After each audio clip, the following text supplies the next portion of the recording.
Hello everyone and welcome back to my channel, Season and Serve. My name is Melissa and we are outside in the garden today, which means I am doing a garden tour. Now I can't believe it's already August. The summer has just completely flown by this year. It is astonishing to me. But as you can see from behind me, how lush and how beautiful the garden has grown in just a couple months. That is the beauty of summer. So in my last gardening video, I was planting my garden in June, which is a little bit late for me, but we had some construction going on around the house, so I wasn't actually able to get into the garden until like mid-June, which is fairly late for us here on the west coast of Canada. But the month of July and August so far has been pretty hot, apart from a couple cool days, which was interesting, and we got some rain, which I'm very thankful for. But the garden has just been thriving this year, and I can't wait to show you. So in today's video, I'm going to tour you around the garden, show you what's been going on and what I'm growing. And at the end of the video, I'm going to show you what is in my garden tote. So I'm going to show you all the amazing little tools and supplies that I keep on hand just to maintain a nice and beautiful and healthy garden. So if you want to see my garden in August, as well as what's in my gardening bag, just keep on watching. And Pearl. We can't forget about Pearl. All right, so we're going to start off this video with the focal point of the garden, which is our beautiful trellis. And this year I decided to plant some pumpkins and squash on it. And as you can see, we have been successful. So I'm going to tell you about the different pumpkin and squash varieties I'm growing here. I have 4 plants in total and they're all different. So we'll walk through each one and I'll show you what's been going on. And then I'll show you the rest of the garden and all the fun things. But I think growing pumpkins like this in a townhouse is pretty impressive even for me. All right, so the first variety that I want to show you is Winter Luxury. This is a pumpkin. It's from West Coast Seeds and it grows about 3 to 5 pounds per fruit. And as you can see, we have some fruit. I think there are so far two that have like fully formed. So at least we're going to have 2 of these pumpkins, but they have been doing so good. They look beautiful. The leaves are big, nice and healthy. And I'm very excited for this variety. It's going to be a nice kind of light orange color too, which I think will be really nice in the fall.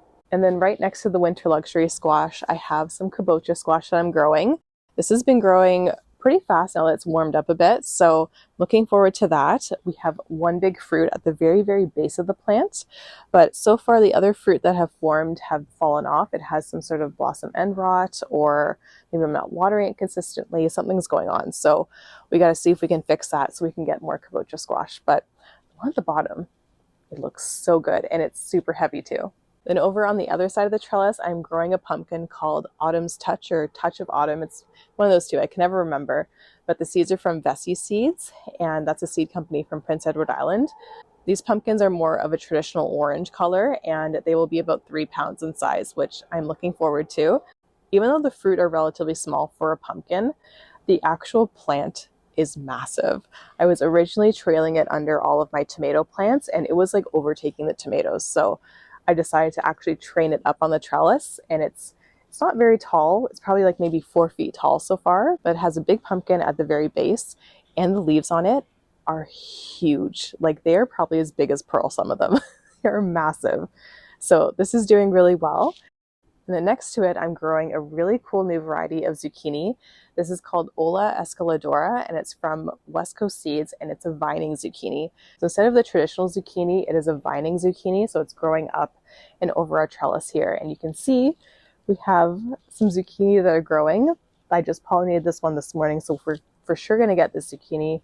There's another one at the bottom that is also really big, and there's lots more forming up. I'm really excited for this variety. It has been doing fairly well, surprisingly, for me, I feel. And yeah, a good alternative if you have more vertical space than actual square footage where a traditional zucchini plant can grow. This is a really great alternative to that.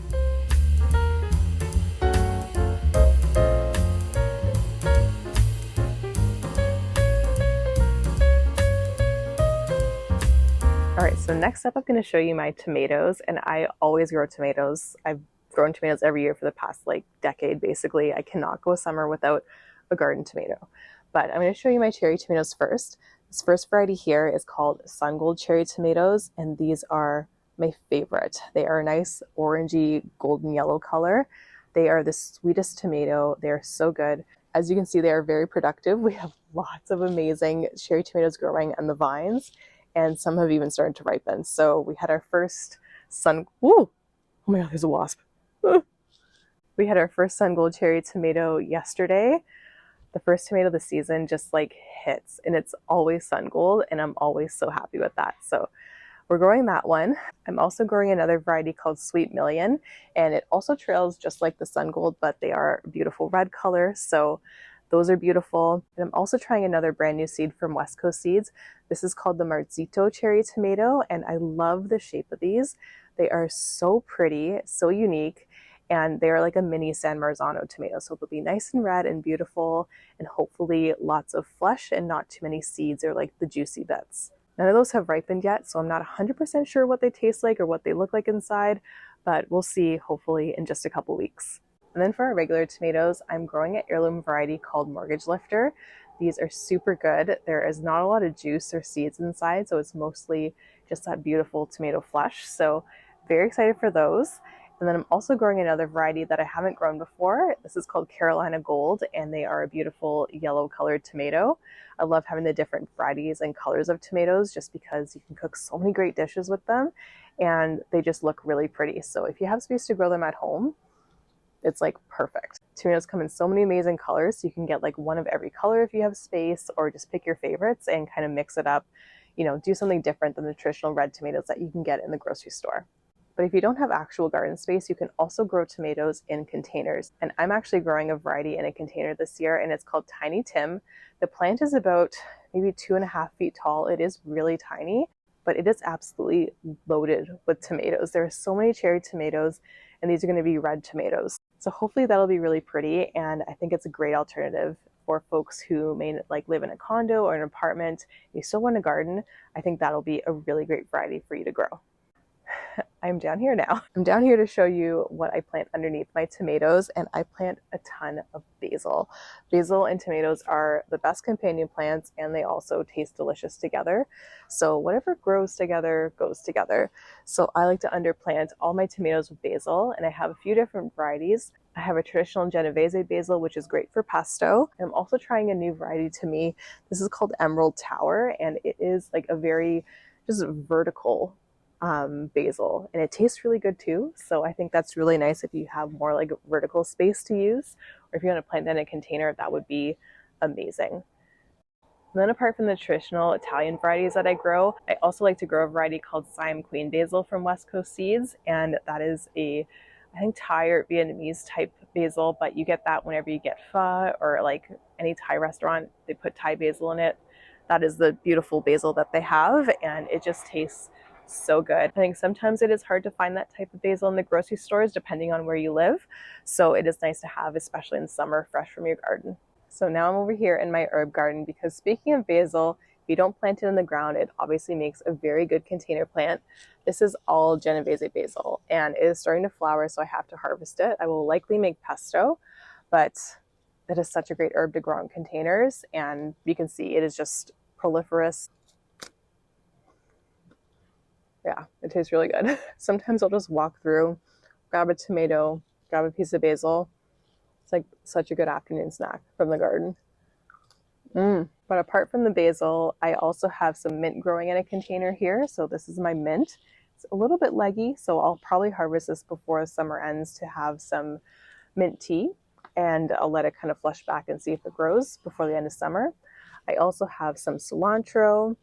But I also have some parsley in here, some oregano, some rosemary, sage, and thyme as well. All growing in a big container together.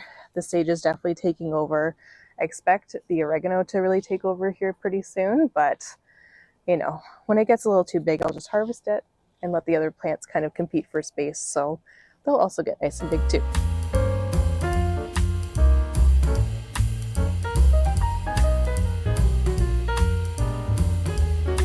And then throughout my garden this year, I'm growing tons of flowers, and I didn't really do that last year.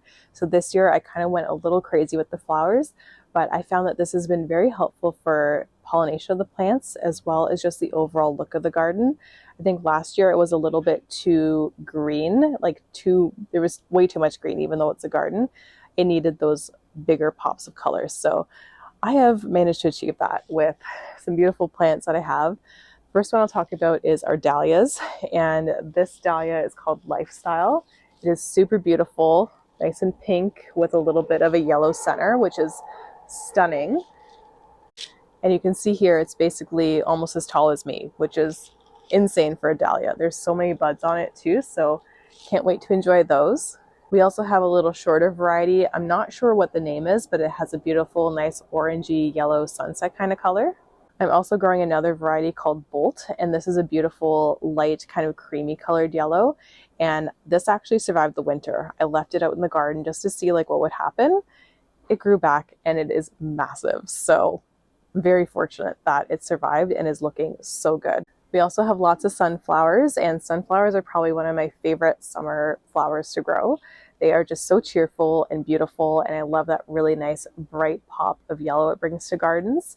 But I had one here called Pro Cut Plum, and it has a little bit of purple in it, but the big flower already bloomed. I wasn't able to get footage of that, but it's putting on all the little like baby sunflowers, so at least we'll be able to enjoy those.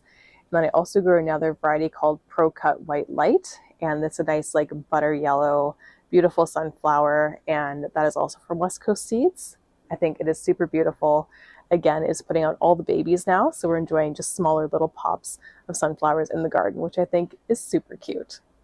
And then I also have lots of zinnias as well. Zinnias are also a really great cut flower to grow, and I have a bunch of different varieties. The first one here is called Queenie Lime Orange, so it has a more green center with a nice orange and yellow petals around it. I also have a variety called Cinderella Purple, but as you can see, this is not purple at all. It is a butter yellow color. So I guess the package was mislabeled or this like random seed got in there, but it's still looking pretty. I'm also growing another variety from West Coast Seeds, and this is a tried and true variety, and it's called Oklahoma Ivory. It's a beautiful white zinnia. So many blooms on it this year. I've never had it bloom and branch off this much, so it is looking really beautiful. And then I'm also trying a new variety from West Coast Seeds this year. This one is called Queenie Lime with Blotch. So it is a bright lime green and it has a pink center. And I noticed as the zinnias age, the green leaves get like little blotches of pink on them. So it looks really cool. If you can see behind me, I also have my rose. This is my David Austin Tranquility Rose, and it is huge. I did not cut this back in the fall last year. This year, it's getting cut basically almost all the way to the ground, but it is massive, but it is flushing out with its second flush of rose blooms for the year. They are so beautiful, a nice like creamy white, which is stunning, but they are very high up, so we can't really see them unfortunately. So I think I'll cut some down and we can enjoy them in bouquets. Some other fun things that I'm growing in my garden has to be my cucamelons. These are super cute. They're like little tiny baby cucumbers, but they look like watermelons. And the plant is just flush full of them. So we have tons of those. They are nice, bright, and tart in flavor, which I really like. Again, as like a little garden snack when I'm out here. They're super fun and cute. And again, really hard to find in grocery stores. So I like growing these at home. We also got a raspberry plant this year, and it is just growing like crazy. It is so tall, and it's just in a pot. I didn't plant it in the ground, and just to see it growing in a pot like this is concerning a bit for me. But that is growing. We've been enjoying raspberries here and there, and it is just delicious.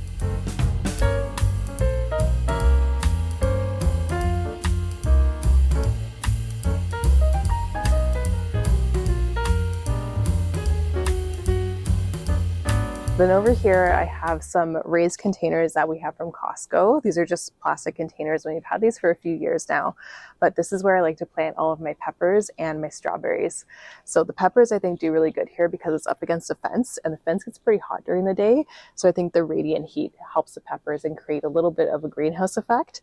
So I have a couple of varieties here. This one is jalapeno, and then I also have a cayenne pepper growing as well. And I also have a shishito pepper. They're just starting to put out the little shishito peppers, so I am so excited to try them, and I hope they are spicy because spicy shishito peppers are the best. And then because the peppers grow so vertically, I also like to underplant them, and I do that with some strawberries. We had went to the garden center earlier this year and bought a bunch of strawberry plants, and they have just been multiplying like crazy. I don't think we need to buy that many, but we have so many growing. So this is going to be full of strawberries.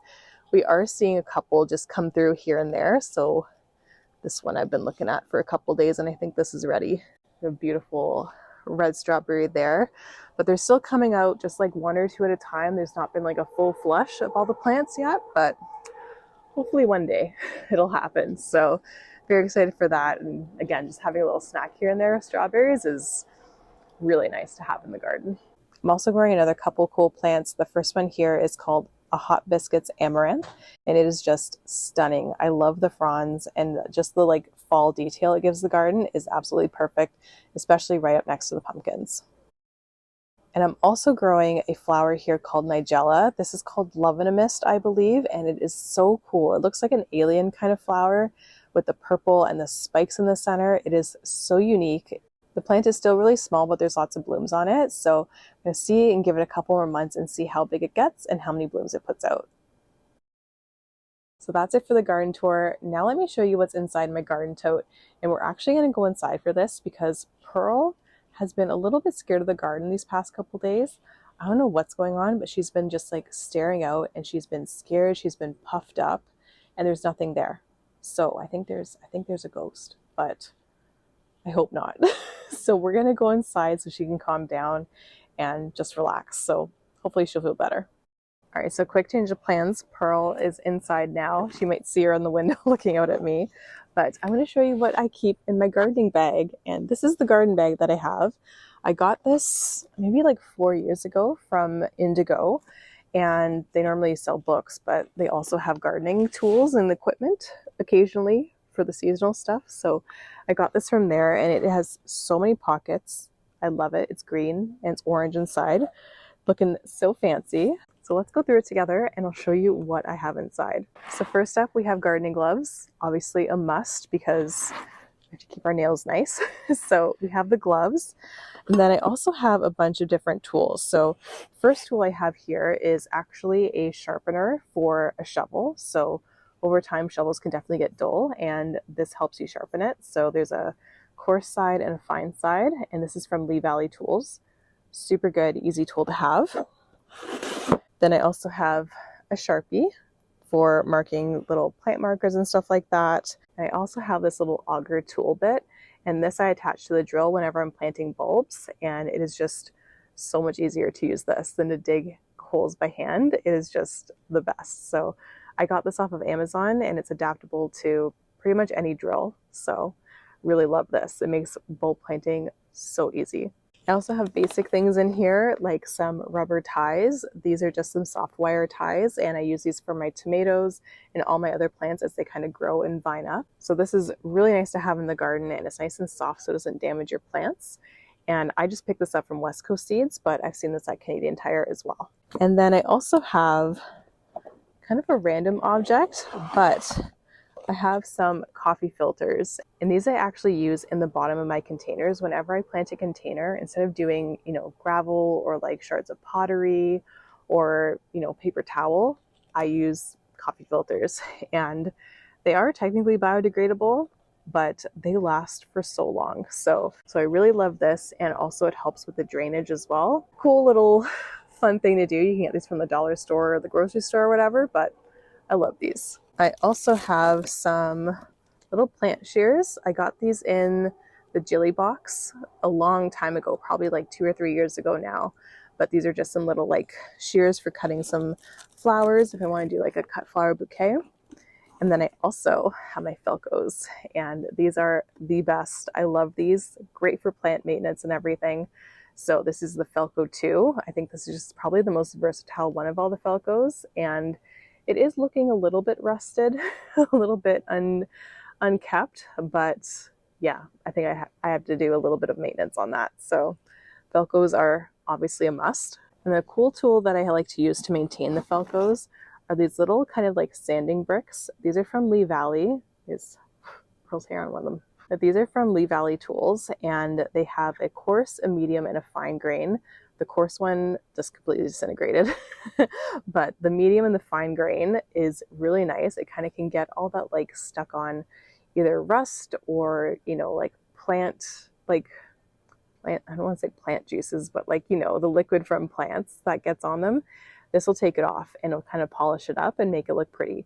It won't sharpen it, but at least if you're maintaining it like that, you might not have to sharpen it as often. So I love these as well. These are great. So those I use along with my Falcos. I also have just some natural twine here. These I like to also use to tie up my plants. I'll be using this soon, I think, to tie up and hold up some of the pumpkins on the trellis because they are getting fairly big. So we got that, which is great. And then I also have a little gardening brush. This is good for cleaning off shovels or anything like that, cleaning out pots. I like to use this as well, or even dusting pots because things get a little dusty around here. So this is a really good tool to have. I love this. And then I also have a little like fork here. This is good for weeds. Dandelions, you know, you're easily able to get them out with this. Or, you know, when you're taking out your plants at the end of the season, this kind of helps with that as well. So it's from Lee Valley. I love this. Oh my gosh, so good. I also have the trowel. It's all the way over there, but the trowel also is good and it like matches this one. So it's like super cute together. Then I just have some like random little fertilizers and things to maintain my plants. So the first thing I have here is some bone meal. This is good. I always use this whenever I plant my bulbs. I put some bone meal in the holes and then plant the bulbs. So the bulbs will get some nutrients, and it also kind of helps to keep the squirrels and the raccoons away, which is nice. So I think I got that from Canadian Tire, super cheap. And then I also have some grass from West Coast Seeds. Our lawn has been very patchy and I've been kind of just like trying to fill it in with some grass seed. So I have this. It's kind of been working. We haven't been like fully like on the grass maintenance, but this stuff is really good. So it says the tall fescue, which is really nice. Love it. And then I also have some fertilizer. This is the Marfil fertilizer, and this is made from marine phytoplankton. So it's like a marine source for nutrients, which is really nice. And this stuff makes your plants grow like crazy. Like it is so amazing. You have to shake it up obviously to use it, but it is so good. I put it on everything and it makes the plants so green, so full, so lush. So if you're looking for a nice organic fertilizer, Marfil is really good. And you can get this also on West Coast Seeds website, or they have their own website. So really good stuff. I love it. And it's made in BC. So good. And I also have some lime here for my plants. I just keep it in a jar because I have a huge bag in the basement. It's like way too heavy to lug around. But I use this on my tomatoes and my squash as well. Kind of helps with like increase the calcium in the plants, so it'll help set the fruit and make it nice and delicious too. So that's always helpful. And then this is the first year I've ever bought like a proper like insecticide. Is it insecticide? Fungicide, insecticide, or miticide. So I ended up picking up this. This is a 3-in-1 garden spray from Safers. And so normally I don't like using these because they're not organic or anything, but I had to use them because this year my rose bush had the worst black spot and powdery mildew. It was just awful. So I had to spray that down so it wouldn't spread to other plants. And additionally, my bay tree here had a lot of scale and it was just disgusting. There was scale everywhere. So I actually took a cotton swab, dipped in rubbing alcohol, and rubbed down every single leaf of this plant so it is like spotless. And then just as an extra preventative measure, I sprayed it with this just to make sure that nothing happens to it, because this is a glorious bay tree plant and I don't want to lose it. So sadly, it's not like organic anymore, but it doesn't have any scale on it. So that's really nice. So that is everything in my garden bag. It is so full. It is fairly heavy, but it's nice and durable and I love it. So this is super fun. I've never shown anyone what is in the garden bag. I don't even think David knows what's in here, but it's just super fun. And yeah, I just love having this. It's all together in one place. So I know whenever I need something, I can just go here and get it. And it's easy for storage too in the winter time when I'm not gardening. So this can just go right into storage and I can pull it out next year and everything is here and ready to go. So putting together something like this is really fun. This would be a super good gift for a gardener. I would love it if someone just like bought me all this stuff or like a couple components to add to it. That would be stunning. That would be such a great gift. So yeah, that's what's in my garden bag. So that is it for today's video. I hope you enjoyed this little short and sweet garden tour of what our garden is looking like in August. And I am so impressed. again, that I'm growing this all in a townhouse sized garden. I cannot believe it. I'm genuinely impressed with myself. But if you have any questions about my gardening in a townhouse, or any of the varieties of plants that I mentioned in today's video, leave me a comment down below and I'll get back to you. I answer all of my comments, so you will definitely get a response from me. Additionally, if you want to keep up to date on my garden progress, definitely hit that red subscribe button down below. I know in the next few months, in September and then in October, this garden is going to be full of amazing produce, and I think in October we'll be able to harvest the pumpkins together, and you definitely don't want to miss that because it is going to be the best day ever. So make sure to hit that red subscribe button. Additionally, if you're looking for other seasonal living content, including recipes, entertaining ideas, or home decorating, make sure you follow me on my website as well as my Instagram and TikTok as well. And with that, thank you so much for watching, and I'll see you in the next video. Bye!